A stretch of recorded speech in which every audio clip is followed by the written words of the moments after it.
and welcome to this brand new edition of Global Lens on News9 Live with me, Neha Khanna. As always, we have a packed show for you with all the top news stories from around the world. Let's get started with our big focus.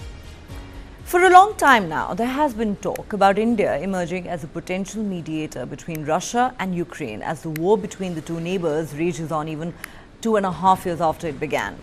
Now, Russian President Vladimir Putin has said he believes that India, China and Brazil could act as mediators in potential peace talks between his country and Ukraine. Putin has also said that a preliminary agreement reached between Moscow and Kiev in Istanbul during the initial weeks of the war could serve as the basis for the talks. That agreement was, of course, never implemented. Speaking at the plenary session of the Eastern Economic Forum in Vladivostok, the Russian president expressed his belief that India and other friendly nations have a sincere interest in resolving all issues with regard to the ongoing war. He said, and I quote, "We respect our friends and partners who I believe are sincerely interested in resolving all issues related to this conflict. This is primarily the People's Republic of China, Brazil and India. I'm constantly in contact with our colleagues on this issue, and I have no doubt that the leaders of these countries, we have a trusting relationship with them, sincerely strive to help understand all the details of this complex process." Putin added, "Are we ready to negotiate with them? We have never refused to do so, but not on the basis of some ephemeral demands, but on the basis of those documents that were agreed upon and actually initiated in Istanbul. We managed to reach an agreement. That is the whole point. The signature of the head of the Ukrainian delegation who initialed this document testifies to this, which means that the Ukrainian side was generally satisfied with the agreements reached." He then went on to say that agreement did not come into force only because they were given a command not to do so, because the elites of the United States and Europe, some European countries, wanted to achieve a strategic defeat of Russia. Remember, the Russia-Ukraine war started with Putin's announcement of a special military operation on 24th February 2022. And there is still no end in sight to the conflict that seems to have only intensified in recent weeks and has undoubtedly proven to be too costly, not only for the warring nations, especially Ukraine, but indeed for the entire international community, as the global economy has taken a huge hit. Russia had previously stated that Kiev's incursion into the Kursk region rendered negotiations impossible. Putin has also claimed that Ukraine's Kursk incursion was an attempt to hinder the Russian advance in Donbass, but it ultimately failed as Kiev had inadvertently weakened its forces along the rest of the front. Now, Putin argues that by transferring large, well-trained units into Russia, Ukraine has diminished its own strength, allowing Russia to accelerate its offensive in eastern Ukraine. Putin's latest remarks on mediation come weeks after Prime Minister Modi asserted India's firm commitment to support an early, abiding and peaceful resolution of the conflict during his visit to both Russia and Ukraine.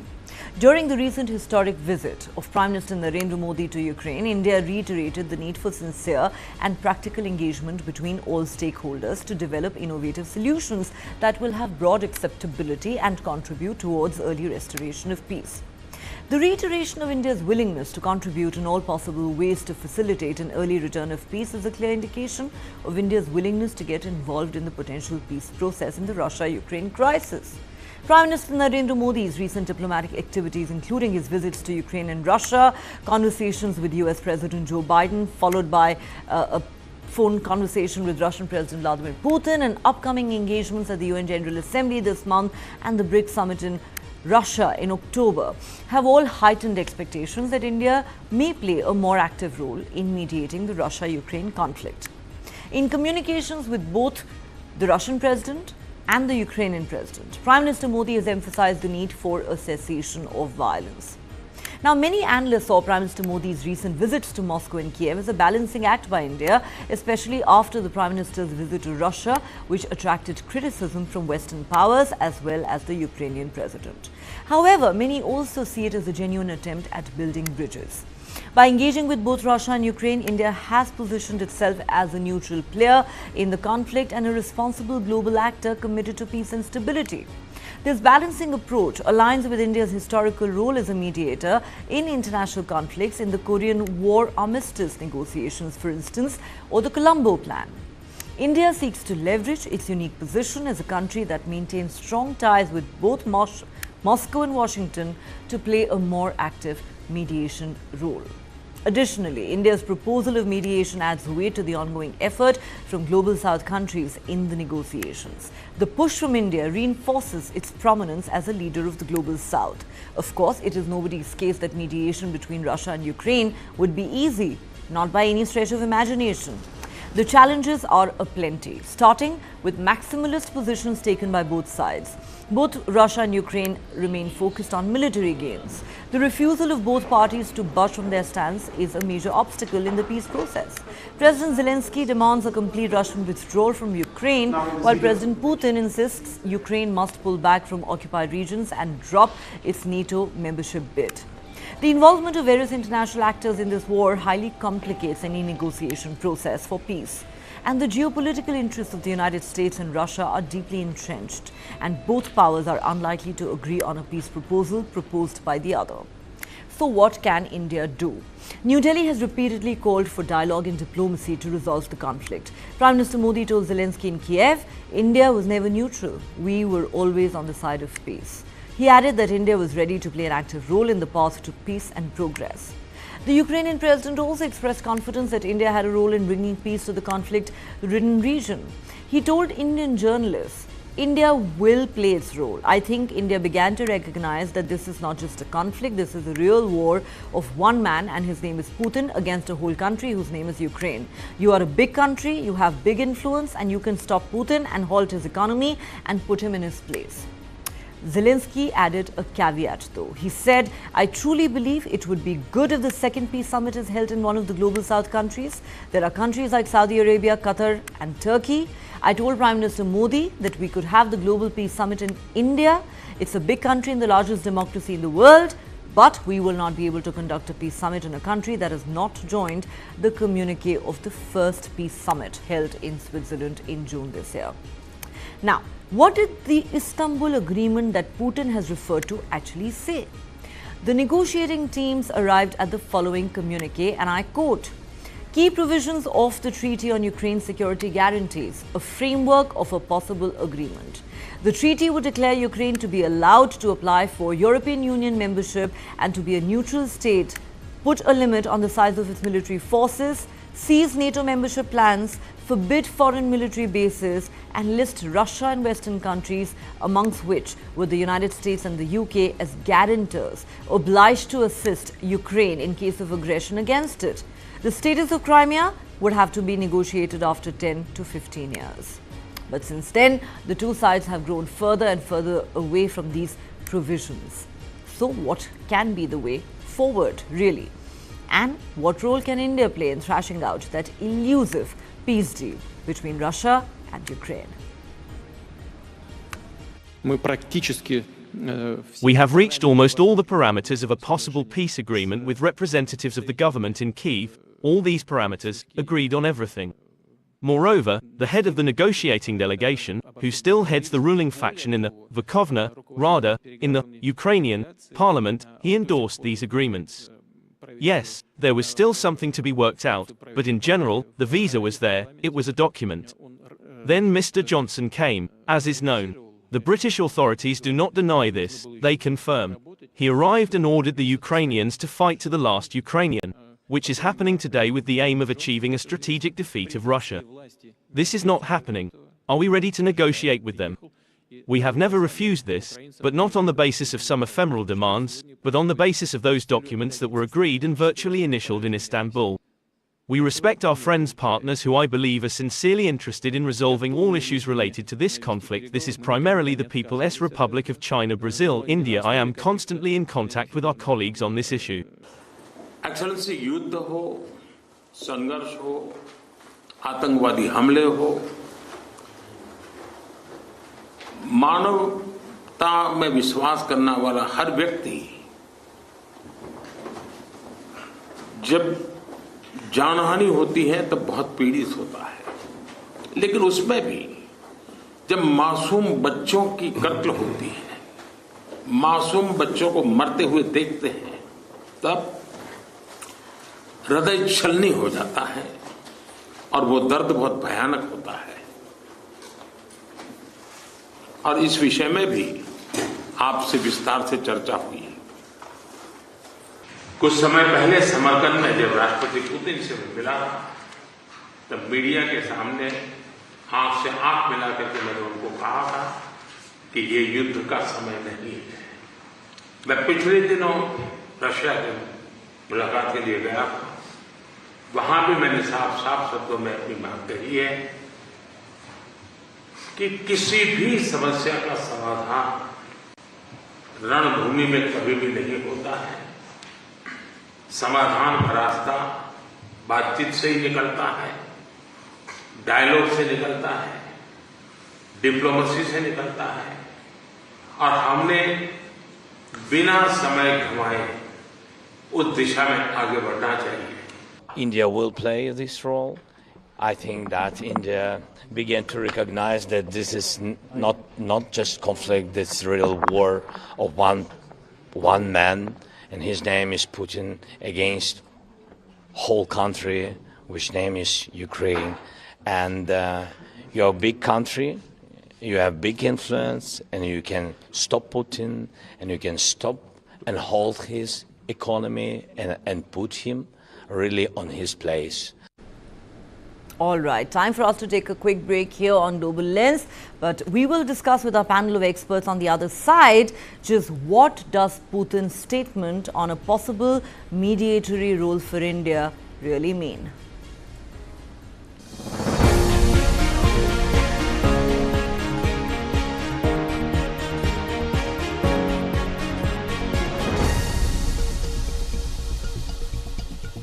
Fast. My God, isn't she your daughter? Yes. She's playing football. This is boys' game. Make her study. If she doesn't get a good job, she will get a good match. Will you win the world by playing football? Yes, auntie. My daughter will win the world by playing football. Let's go to Germany. World's largest football talent hunt, News9 Indian Tigers and Tigresses.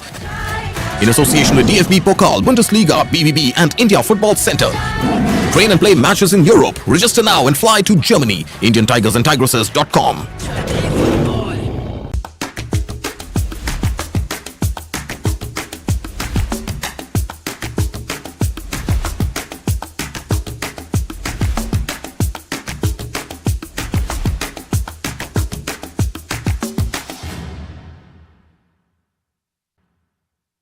This is News9 Live, India's only digital exclusive live stream. For the early adopters, bringing you the news 24/7. For the smart audiences on the smartest TVs. News9 Live. Stream now on your smart TVs. जानना है तो देखिए, समझना है तो सुनिए, सीखना है तो पूछिए, और कमाना है तो खरीदिए। जानकारी, सलाह और निवेश सब एक ही सुपर ऐप पर। पैसे का सवाल है तो जवाब है Money9। आजादी पैसे की, अभी डाउनलोड करें। PM Modi is the first ever Indian Prime Minister to visit Ukraine. His visit comes 2 years after around 17,000 Indian students were safely evacuated amidst the Russia-Ukraine war under his leadership. Watch Airlift, the story of how the evacuations unfolded, only on the News9 Plus app. This and more. Streaming on News9 Plus. News is now content. Subscribe and get free vouchers.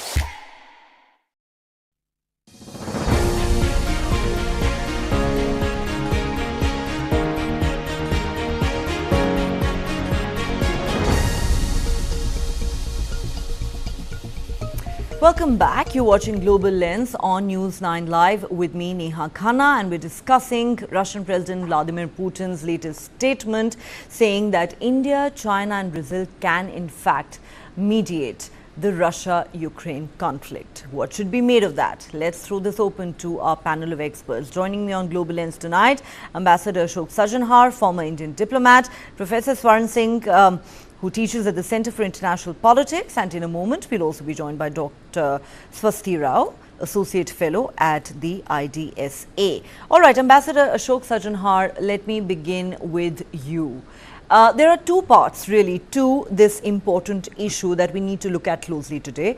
Number one, what does Putin's statement really mean? And two, we need to understand the Istanbul agreement that Putin has referred to.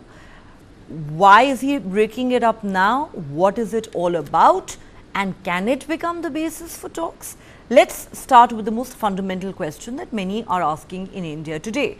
Putin saying India, China and Brazil can play an important mediatory role. What do you make of it?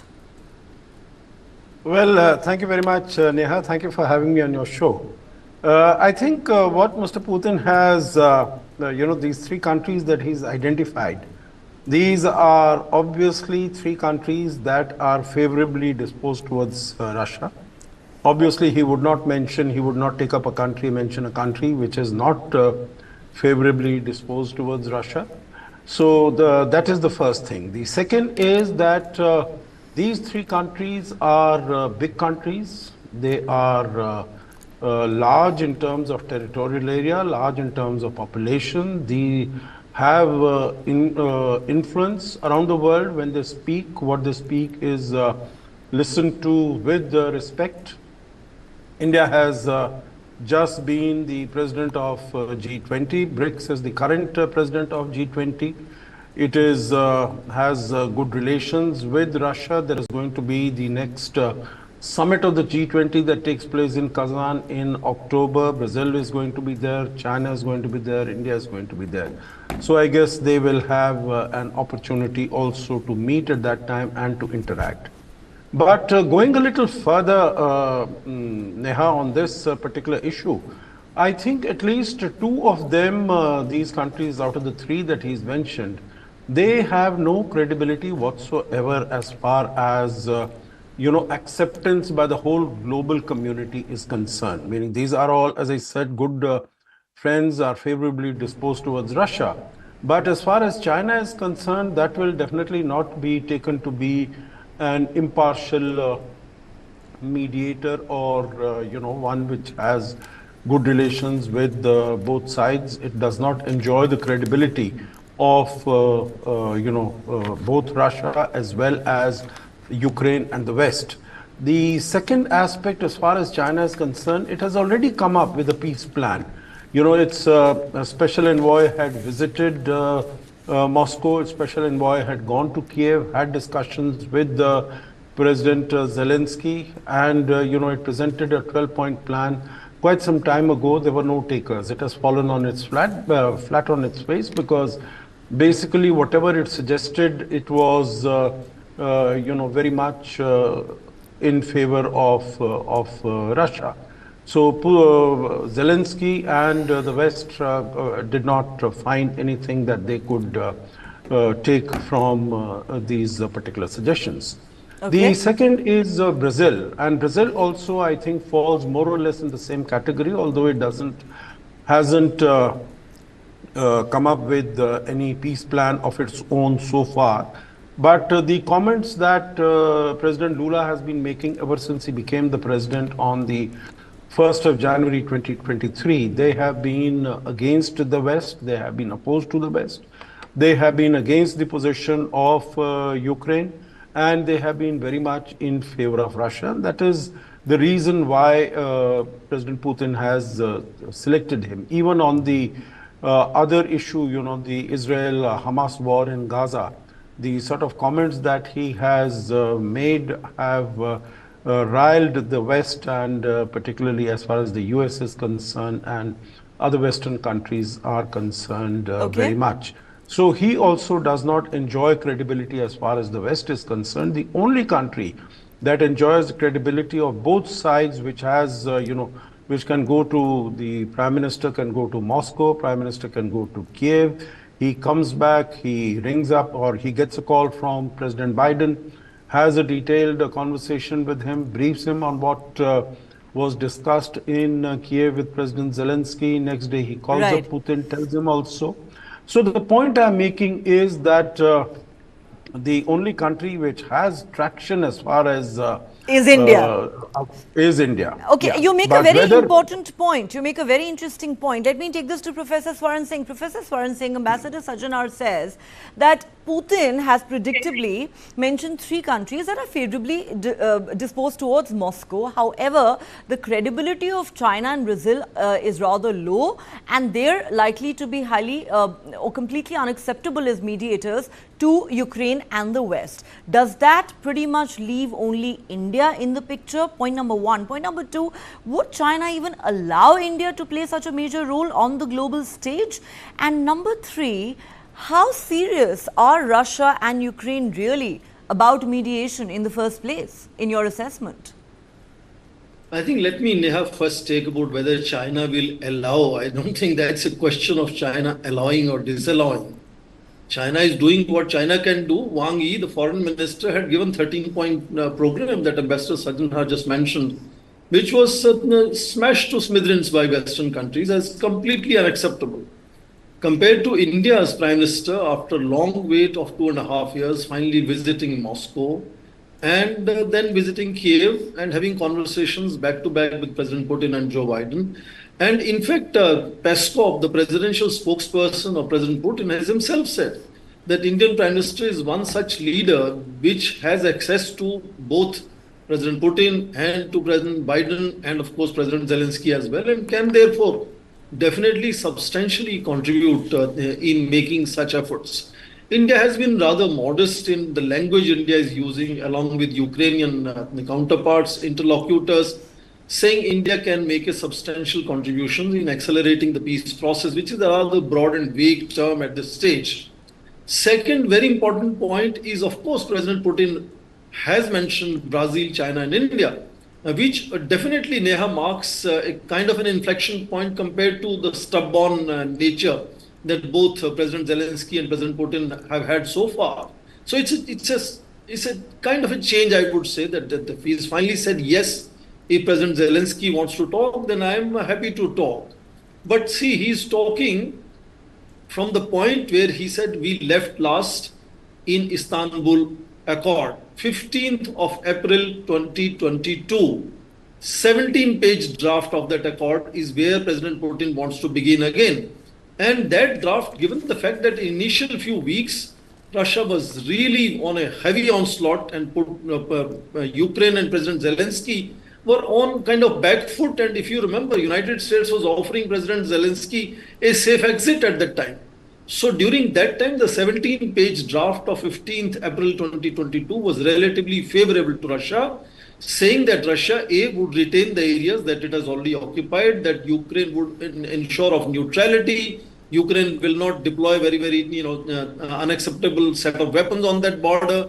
But I think that the kind of problematic clause that Russia was pushing, which broke those dialogue, those negotiations, was clearly the fact that Russia was trying to put an additional clause to say that in case there is a future skirmish between these two countries, Russia will have a veto over international community coming to interfere and dictating how that equation should be developed. And that's where negotiations broke. And by that time, President Zelensky has stood his ground, and he said, I don't want any exit from Ukraine. I want your help to give me more weapons. And that's how the war has continued. And more recently, of course, with Kursk being an example of Ukrainian forces being able to go in and occupy certain settlements inside Russia, is something that has changed the reality here. So I think we have to be careful of what is the condition that President Putin is putting, not just 3 countries. And are those conditions then non-starters? And yes, we remember Zelensky's famous words when he told the Americans, I don't need a ride, I need ammunition. Now, Putin claims that this Istanbul agreement had been arrived at by both sides with the Ukrainian delegation actually, initialing the document, but then they were told to back out by the United States and other Western powers. We'll discuss the Istanbul agreement in greater detail, but Dr. Swasti Rao, The most fundamental question here is this. What should be made of the statement that President Putin has made today, talking about a possible mediatory role for India, Brazil and China? Do you believe that Ukraine and Russia are serious about sitting down and talking to each other? And do you believe that the time has indeed come for India to step up to the plate and play that role? Now, whether that's holding a second peace summit or something else, of course, time will tell. Well, very good evening to you, Neha, and good evening to the other two guests. I think they've made most of the points that sort of give you a backgrounder of where things are and who's come up with what kind of peace plan.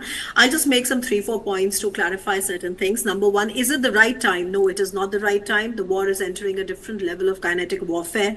You know what Ukraine is doing in Kursk. The Kursk invasion has not been able to get repelled by President Putin. On the other hand, in the area of Donbass, and especially the town called Pokrovsk, you see that Russia has been doubling down. So right now you see, and you also see Ukraine developing its own ballistic missiles, for example, and all these red lines being eliminated by the Western powers one by one. For example, Netherlands has actually already said that Ukraine can use its F-16s inside Russian territory wherever they want. And similarly, UK has been saying that, so we still do not have those kind of red line elimination from the US. But in my opinion, I don't think this is the right time. In fact, if at all anybody follows the war, this is the time when the war is entering a different kind of escalation and things are getting very serious.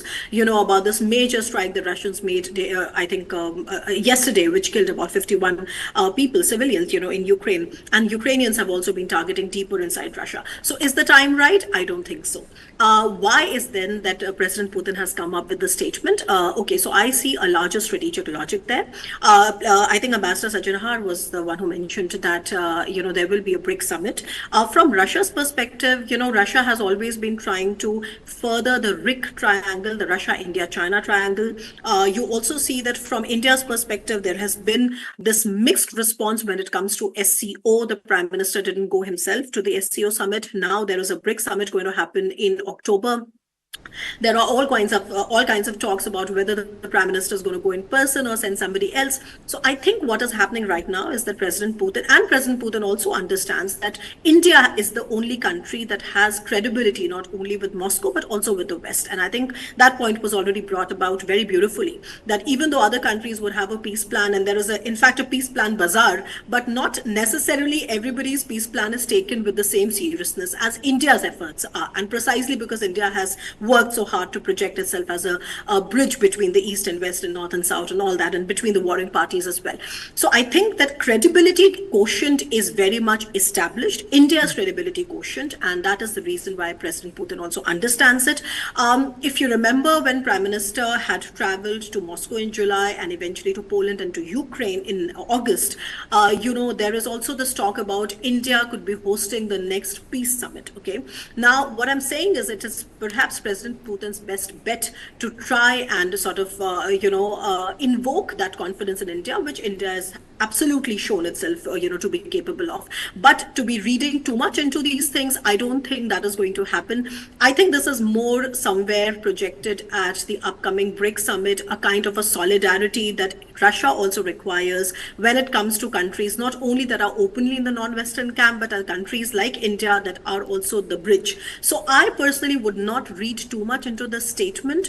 I would say that this is a kind of a diplomatic, so to say, binding, how do I say, a diplomatic bridging, okay, of these countries that are together in BRICS and, together to forward a non-Western worldview, etc. So I think I would sort of read there. But eventually, yes, I do agree that eventually whenever the war ends, and the war is definitely, there is war fatigue. There is war fatigue in Ukraine. There is war fatigue in Europe. There is also war fatigue in Russia, And Right. Whenever the war ends, we will need a credible player to actually forward these interactions and these, plans. And then perhaps the world is going to be looking at India.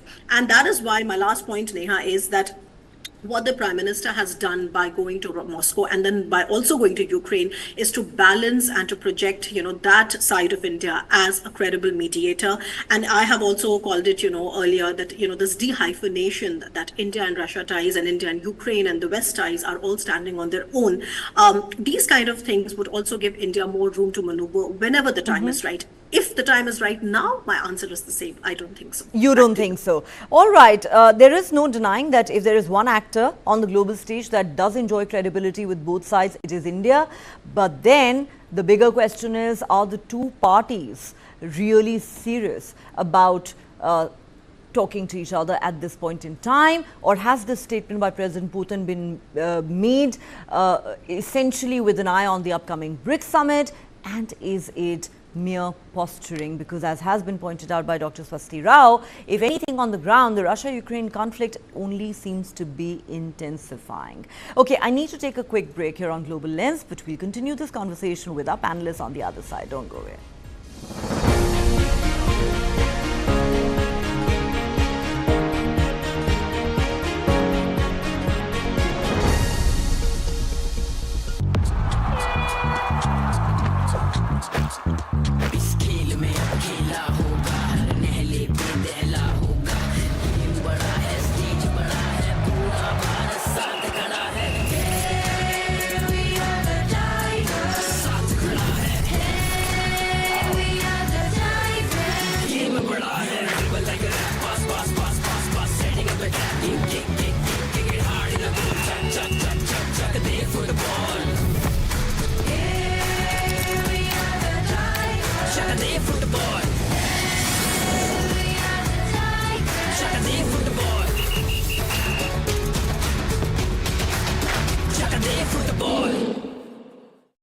For the very first time in our investigation, we unmasked the killer of Ravindra Matre.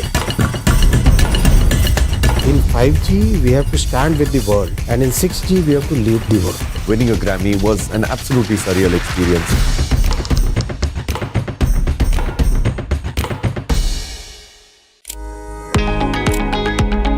So I'm Payal Nath, the CEO and Director of Kadam Heart.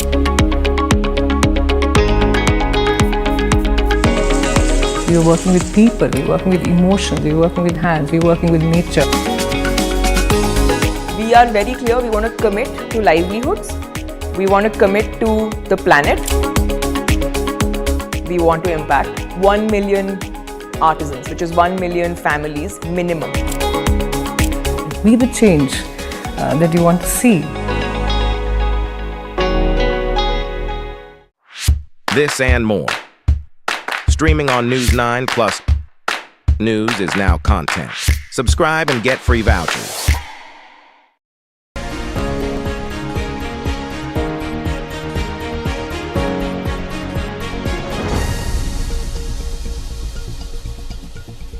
Welcome back. You're watching Global Lens on News9 Live with me, Neha Khanna. Let's go back to our panelists. Ambassador Sachin Har, let's now talk about the Istanbul agreement that never was, that Putin has made a reference to today. Now, as we know that this was arrived at in the first few weeks of the war back in 2022, Putin claims that even the Ukrainian delegation had initialed this document, but they later backed out at the behest of their Western masters led by the United States because, quote unquote, the United States and Europe wanted a strategic defeat of Russia. That is Putin's position. He now says that apart from seeing a mediatory role for India, China and Brazil, he believes that that Istanbul agreement that never came into force should be the basis or the starting point of any peace negotiations between the two warring nations. The question is that condition itself a non-starter? That is not something that Ukraine is ever going to agree to. Yes, thank you, Neha. You are very right. I think if President Putin can put in a condition, so can Ukraine also put in a condition, you know, and as it has been putting all these conditions that we have to be, you know, the borders of Ukraine are inviolable, and whatever were the borders of Ukraine when the Soviet Union disintegrated in 1991 and, you know, Crimea was a part of Ukraine, these 4 provinces that Russia has taken, they have been parts of Ukraine. So, you know, that is the starting position. as far as Ukraine is concerned. So, we know in negotiations that it is, you always begin with your maximalist position. That is what Putin has said, this is what Ukraine will say. So neither of the two will be, of course, accepted as and when discussions do commence, as and when negotiations do commence. As Professor Swaran Singh has very correctly explained, that was the time when Putin was, he was rushing through. You would have seen that there was the 64-kilometer long convoy of tanks on the, waiting to get into Kiev. That was another matter that, as far as weather and rains and snow, that intervened and that convoy could not go forward. But I think much water has flown through the Volga since then. And, the position what prevailed at that time. And I think let's also be accurate, let's also be clear that when, these negotiations were going on, it always is that the negotiators will initial, but then they will bring the agreement back to the principals. And the principals will have to agree. It is not, Mr. Putin was not negotiating in Istanbul. Zelensky was not negotiating in Istanbul. These were negotiators who had to come back and get approval from their principals. And that agreement, that approval from the principals was never got. Meaning this is the first rule of any negotiations, that the negotiators are not plenipotentiary in that sense, that whatever they go, whatever they initial, we will sort of, that will have to be agreed upon. So that is something I think that is really a non-starter. When the negotiations commence, it will have to be on the basis of, no conditions are imposed by either side, because otherwise both sides will impose conditions. That having been said, if you permit, Neha, let me take this forward a little bit on whether, summit at this moment should be held in India, elsewhere, etc., etc. So let me try to take it step by step very quickly. Ukraine has said, President Zelensky has said that this summit can be organized in India, and of course, if they have made the suggestion, then of course Ukraine will participate. All the Western countries, etc., who participated in Switzerland will also participate. Now, I think as we have been discussing, India is the only country which has good traction both with the West as well as with Russia. So I think if a summit were to take place in India, it is the only place where representatives of Russia would also come, because India has made it very clear that for any summit to be meaningful, it has to have both the parties. So Russia will be able to also will come to that particular summit. I think the final judgment really now comes upon India, whether it feels that such a summit has any possibility of success or not. And I think these are some, backdoor channels, backroom channels that have to, convince India by both sides. Exactly. Frankly, it'll be a huge diplomatic gamble for India and personally for Prime Minister Narendra Modi, who seems to be deeply invested in the resolution of this conflict. But this cannot be an easy decision by any stretch of imagination. And while, yes, Zelensky did suggest that India can hold a second peace summit, he said this time Russia should send its representatives as well. But remember, Zelensky then added a caveat. He said it'll be difficult to hold the peace summit in a country that is not a signatory to the joint communique that was issued at the end of the Switzerland Peace Summit, and India is that country. But that apart, Professor Swaran Singh, the question is, how do you get the two sides to sort of back down from their maximalist positions? That is the only way you can take any kind of dialogue forward. Is India in a position to convince the two sides to do that? Because otherwise, really, what good is a peace summit going to be? Neha, let me put my neck out and say two things first. One, there is historically always the same situation. Parties at war will start with maximalist positions. We don't expect them to begin with minimalist positions. They will always start. Let them start with maximalist positions. Second, no time for negotiations is wrong time to end any war. Negotiations can begin anytime. What is significant is, are they willing to go in closed door meetings and start talking to each other? That has stopped. I think that is the biggest challenge, and for that reason I'm saying it can be seen as an inflection point where the so-called superpower, a strong leader, President Putin, says he is willing to talk to President Zelensky and start negotiations, which have been dead for almost last 2 years. You remember immediately after the war began, 2 foreign ministers had met in Antalya in Turkey and agreed that we are willing to talk to each other. Initial conversations happened in Belarus and they ended in 10th of March. Of course, different versions keep coming out. The negotiators have been interviewed by media, by researchers. All interlocutors initially were saying one thing, and increasingly as the war has changed face, their interviews have changed versions over a period of time. And then, of course, the same Belarus negotiations moved now to Istanbul, and another agreement was signed in Istanbul, where again we are hearing now multiple versions, initial versions of the 17-page document, which was initialed by plenipotentiaries. I understand that does not mean that agreement is agreeable to the head of state, national leader. Each nation have their own way of ratifying agreements. Sometimes it goes through legislatures, like in India. So versions have been changing over a period of time till mid-April, 22 April to be specific. But then, since then, no negotiations. And very clearly, not just the entire West. Prime Minister Boris Johnson was particularly the man who visited Kiev at that time and said that you should defeat Russia in the battlefield and you can do it. And in that sense, there have been a lot of insinuations in media that it was actually NATO that didn't want President Zelensky to end war with negotiations which are going to be favorable to Russia, because as President Putin now keeps repeating, they wanted to settle score with Russia.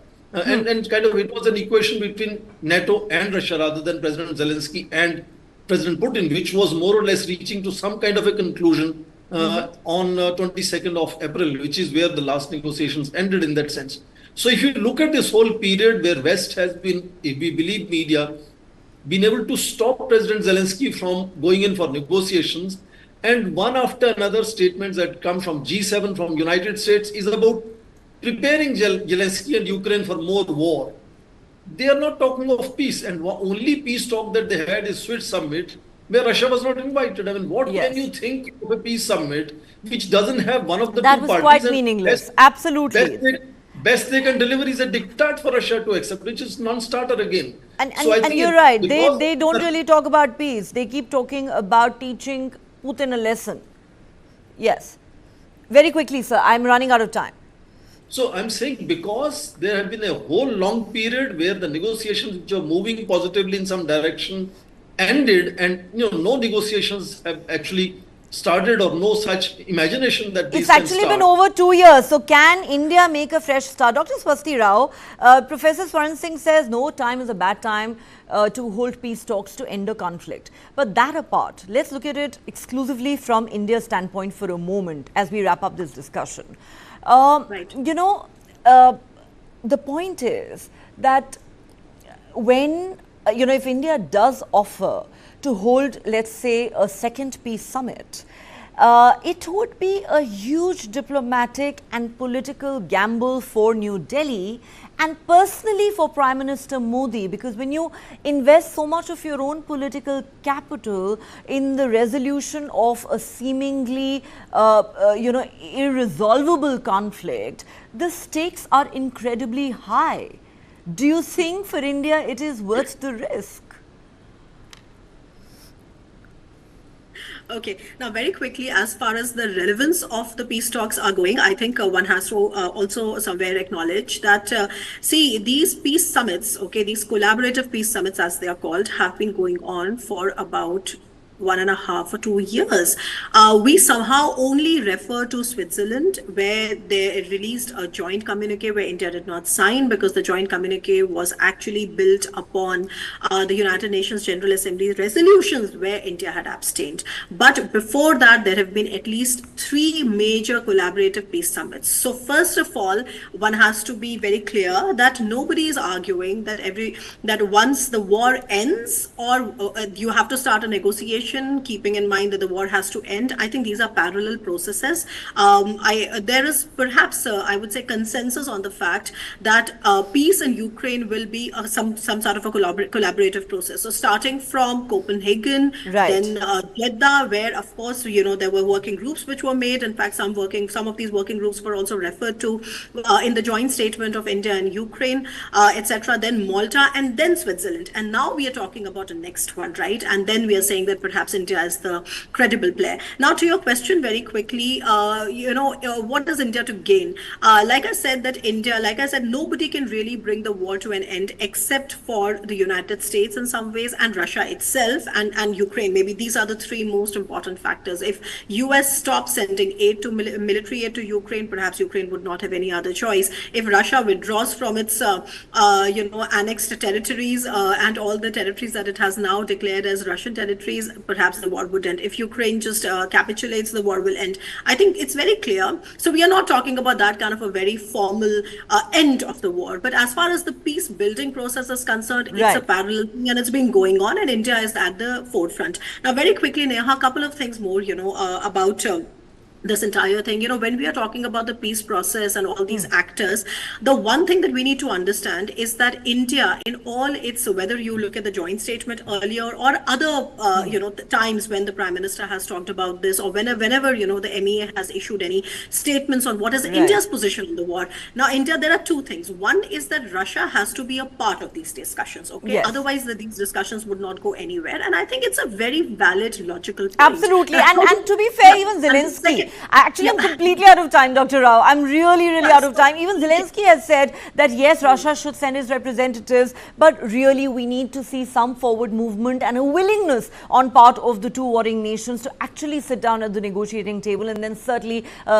India can play a role there. On that note, Ambassador Ashok Sajjanhar, Professor Swaran Singh, Dr. Swasti Rao, thank you so much for joining me on Global Lens tonight. I look forward to having all of you back on the show.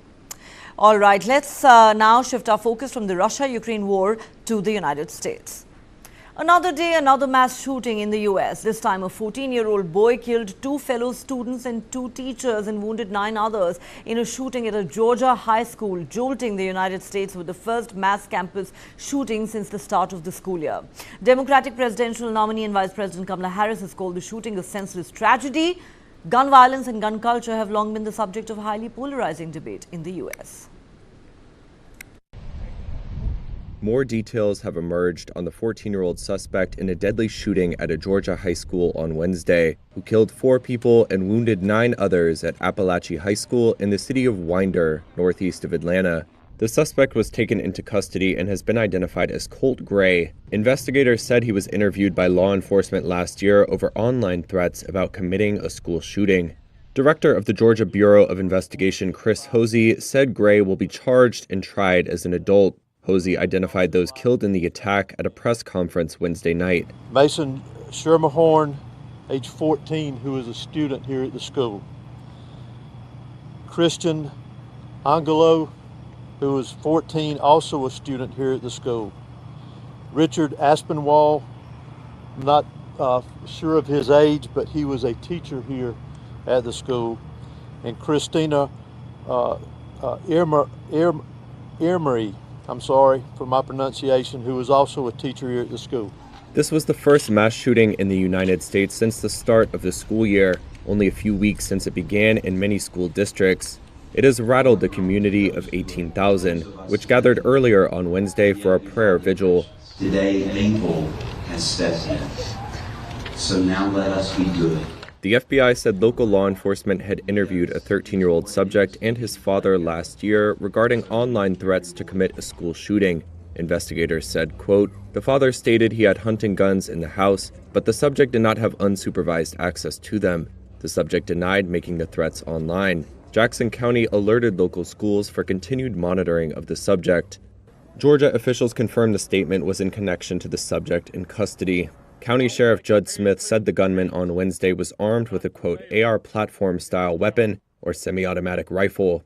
Smith said the subject was quickly confronted by deputies assigned to the school and immediately got on the ground and surrendered.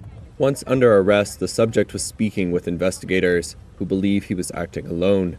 Authorities declined to say if they knew what motivated him. Smith also told reporters that all 9 of those hospitalized were expected to recover. On to news from Canada now, and certainly not looking good for Prime Minister Justin Trudeau.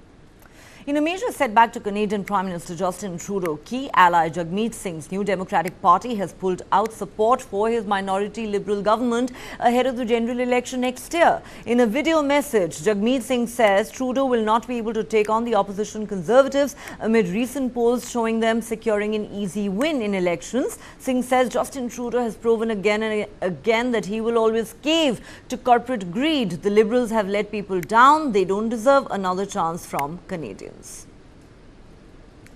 Today, I notified the Prime Minister that I've ripped up the Supply and Confidence Agreement. Canada's left-leaning New Democratic Party delivered an unexpected blow to Prime Minister Justin Trudeau on Wednesday. The Liberals have let people down. In a video posted on social media, its leader said the party will no longer automatically support Trudeau's minority Liberal government. That means Trudeau will be forced to strike new alliances to keep governing. He dismissed talks of an early election, vowing to stay on and continue pushing through social programs. I am not focused on politics. I'll let other parties focus on politics. I'm focused on actually delivering the things that Canadians told me this summer they need. Under the 2022 deal, the NDP agreed to keep Trudeau in power until mid-2025 in return for more social spending. NDP leader Jagmeet Singh accused the Prime Minister of not being able to take on the opposition Conservatives. The fact is, the Liberals are too weak, too selfish, and too beholden to corporate interests to fight for people. They cannot be the change. They cannot restore the hope. Trudeau first took office in November 2015.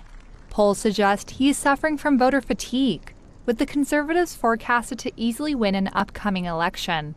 Canadians must head to the polls by the end of October 2025.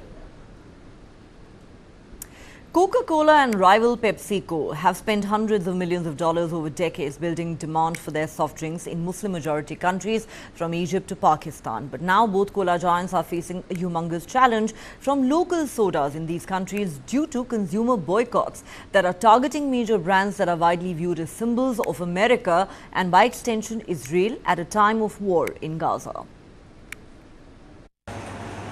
Coca-Cola and PepsiCo, which have spent years and millions of dollars building up demand for their drinks in Muslim-majority countries, are now facing a challenge. As the war rages in Gaza, more active consumers in these countries are boycotting brands that represent the United States, a strong supporter of Israel. In Egypt, local cola brand V7 exported 3 times as many bottles as last year, while sales of Coke plummeted. In Bangladesh, an outcry forced Coca-Cola to cancel an ad campaign against the boycott. And for Pepsi, rapid growth across the Middle East evaporated after the Gaza war began. V7 company founder Mohamed Noor said the company has expanded around 40% in the local market and exports have tripled. In Jordan, a sign reads, "Attention, this is a boycotted product, the choice is yours." It's prompted Waleed al-Sayoudi to shop differently. The boycott played a major role in making me think again about local and Arab products. We are able to develop these local products through our purchases and support. We are capable of making better products than the boycotted products. Fawaz Idris is the senior vice president at Abu Isa Holding, which distributes soft drink Kinza across Qatar. He believes the boycott will have long-term effects. Mainly because this boycott is happening by young people, and they have very, very strong beliefs. And in my opinion, they will not kind of let go of these beliefs very easily. Second reason, it's habitual. Once people switch, it's sometimes very difficult for them to go back to their old habits. In the 6 months following the October 7th Hamas attacks on Israel that triggered the invasion of Gaza, Pepsi said its drink volumes in Africa, the Middle East and South Asia division barely grew. That's after notching up 8% and 15% growth in the same quarters a year previous. Data showed that volumes of coke sold in Egypt declined by double-digit percentage points in the 6 months ended June the 28th. In the same time period last year, volumes were up in the high single digits. Coca-Cola has said it does not fund military operations in Israel or any country. PepsiCo said neither the company, quote, nor any of our brands are affiliated with any government or military in the conflict. This is a shocking and heart-wrenching story. Rebecca Cheptegei, a Ugandan marathon runner who competed in the Paris Olympics last month, has died days after she was set on fire by her boyfriend. The 33-year-old athlete who lived in Kenya had been in a critical condition after suffering 75% burns following last Sunday's attack at her house in the western Trans Nzoia County. Her death has been confirmed by the Kenyan Olympic team. Now, the county police say the athlete had been doused in petrol by her boyfriend, Dixon Nidima, who stormed her house with a jerry can of gasoline and set her on fire after a disagreement over land. Ugandan Olympic marathon runner Rebecca Cheptegei died on Thursday, days after she was doused in petrol and set on fire by her boyfriend in Kenya. It is just the latest attack on female athletes in the country. Cheptegei is the third prominent sportswoman to be killed in Kenya since October 2021. Outside hospital in the Kenyan Rift Valley city of Eldoret, her heartbroken mother, Agnes Ndiema Cheptegei, paid tribute to her daughter.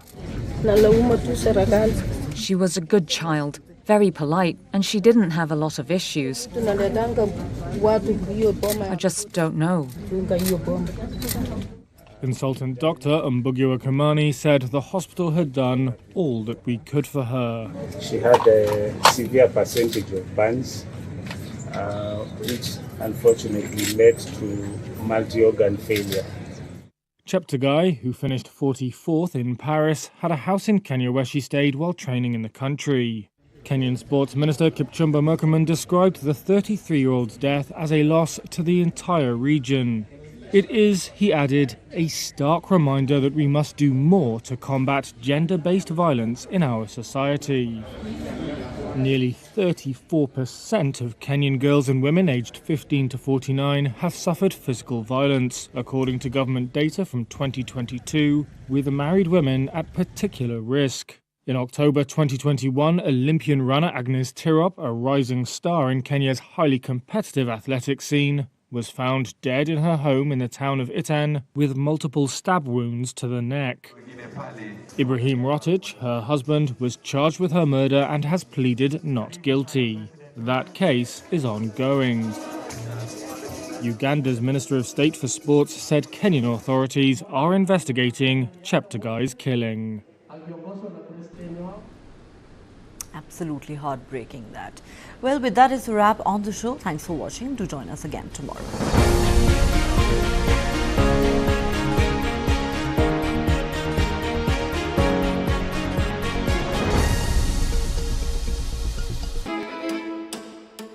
Cooking is an act of love. The first act of love we receive from our mothers in the families. Modern Indian food is all about contemporary and innovative approach to traditional Indian cooking. Representation it's also important, no? I want to wear this white coat every day and then